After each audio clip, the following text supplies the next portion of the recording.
Yo mga repa, nakita nyo ba to? Akala ko nung una, naligaw lang yung teacher natin nung high school sa court. Seryoso, may bagong niluluto ang Los Angeles Lakers sa Summer League at mukhang nakahanap sila ng bago nilang backup point guard. Kilalanin natin si John Elmore. Biyahing 30 years old na raw si kuya, kaya naman isa siya sa pinakamatandang player sa Summer League ngayon. Pero wag ka, kahit mukhang tito na pupunta lang sa grocery, paghawak ng bula, may laro pala ang lolo mo. Grabe mag-facilitate, suwabe ang pasa at buhay na buhay ang opensa pag siya ang may hawak. At ang pinakamatindi pa rito, tignan nyo yung bench ng Lakers, lahat sila napahawak sa ulo. Sobrang benta ng laro niya sa mga kasama niya. Naging instant fan favorite agad, lalo na nung itira niya yung buzzer beater mula sa malayo bago matapos ang third quarter.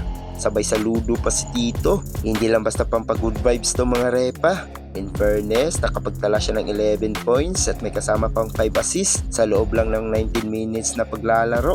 Kupit na kupit ang stat. Kung papirmahin man siya ng Lakers ng kontrata, paniguradong lalong sasabog ang suporta sa kanya ng mga fans. O ano sa tingin yung mga repa? Bagay ba sa regular season to? I-comment nyo na yan sa baba at huwag kalimutan mag-like at subscribe para lagi kang updated sa mga kwentuhan basketball. Hanggang sa muli, peace out!